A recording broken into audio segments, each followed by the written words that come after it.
Have you ever wondered what it was like to have someone love you and then walk away?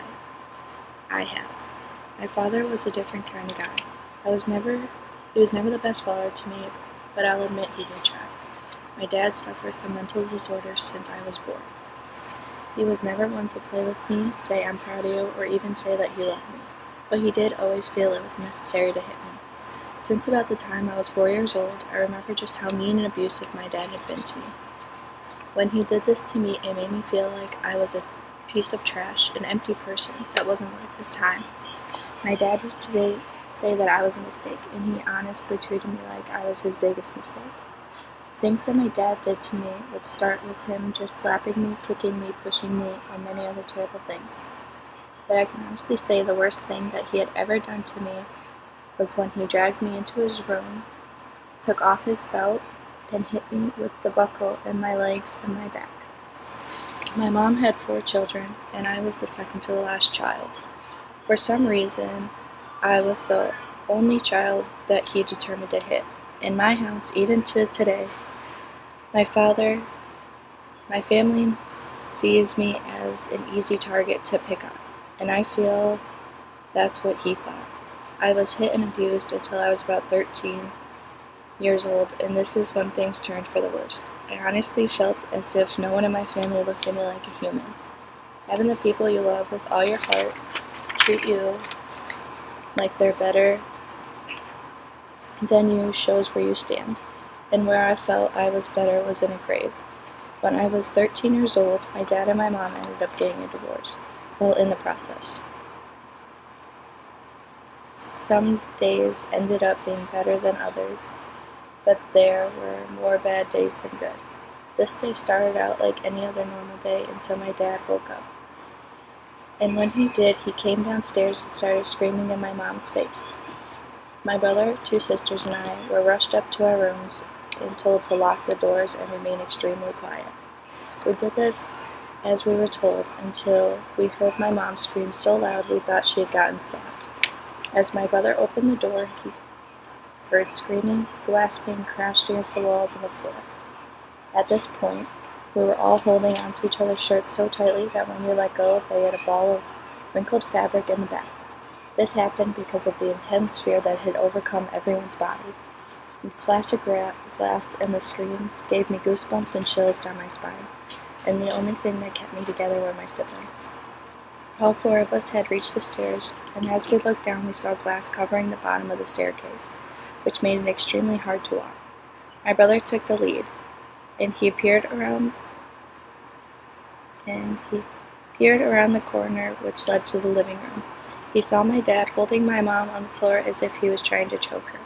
At this moment, the look in my mom's eyes told me that she knew she wasn't going to make it. When I saw her eyes, my heart slowly stopped. The breath felt like it was being pushed out of my body, and the thought did go through my mind that I was going to lose my mom today. I couldn't help her. Chris, who is my brother, jumped on top of my dad and hit him in the face multiple times while he was holding my mom. My mom had slowly gotten up and grabbed my sister and I until she knew what to do. As she thought about what she was going to do, we saw Chris continue to fight my dad until he saw my dad pull out his gun. I saw the gun through my mom's fingers while she tried to shield my face. What I was able to see through the cracks of her fingers was the gun, which is pointed directly at my brother's head. All I can remember my dad saying is, "You're not my son, so this won't even bother me." Even then, right then and there, my older sister Colleen pushed my dad from behind, making the gun fall out of his hand and slide under the couch, near the middle of the room. Chris grabbed a knife from the kitchen, which was only around the doorway nearby, and sat on top of my dad, saying, "You're worthless, and the world is better off without you." My mom attempted to save her son from spending the rest of his life in prison and ruining his career. She screamed, "No, he isn't worth your life in prison." She took the knife, and my brother threw him out of the house. My dad sat in the snow all night while I watched him outside my window, knowing that I was never going to have a father figure in my life. This feeling of being left alone by my dad was so terrible, but also the relief of not being beaten and abused all the time was the best feeling that I've ever had. I, until this day, feel so guilty about feeling happy that he is gone. Yet I miss him because I do love him, and he is my dad.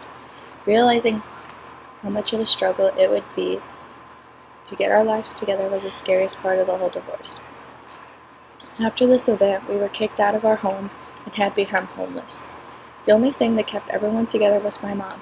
She always made us feel like everything was going to be okay, even when we knew it wasn't going to be. Finally, after a few months, my mom found a job working in a grocery store. She made just enough money for the 5 of us to live in a 2-bedroom apartment. Even though it was very cramped, we were extremely happy that we had a place to stay and that we were all together. Sadly, my dad had once again popped back up into our lives. He showed up at our apartment building multiple times and would sit outside of the main door of our apartment building. My mom had always had a way of playing it off and pretending that everything was fine. Sadly, one day we believed her. On this particular weekend, every one of my siblings, including me, had all gone out and stayed with our friends, whom were located in different areas all over our town, which meant my mom was all alone. I did end up getting a call in the middle of the night from my mom, and I had my friend's parents take me home immediately. We got to my house, and it's about 1 in the morning, and the police were in front. At this point, my heart is racing, and I can barely breathe. I walk into the apartment and saw my mom in a chair from the kitchen crying. As I walked over to ask what happened, I look over and I see some knives in the kitchen on the kitchen floor. I asked my mom what has happened, and she told me your dad got into the apartment and attacked me. He told me that he knew everyone was gone and couldn't get me. At the end of her explanation, my mom told me that he had tried to stab her. I lost all sense of myself, and I couldn't physically get my body off the floor because I wasn't around to help her during her time of need. To this day, 9 years after these events had taken place, I am physically and mentally trapped inside of my home and my mind. I can't leave my mom's side for more than 8 hours without feeling anxious and panicked. This is due to the fact that I never know when my dad will come back and try to hurt my mom again. I have learned that mental disabilities and stress can cause people to do crazy things in their lives, but my father never wanted to get better. He was determined to make his life hard for him and his family. Today I look in the mirror and I see a broken person who has been pushing herself every day to get fixed.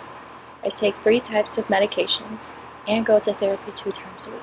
Yes, I do have struggles looking at myself and seeing someone who deserves to be alive, but I am working every day to become a stronger version of myself. Without this event in my life, I don't think that I could relate and help so many people understand and realize that they aren't alone.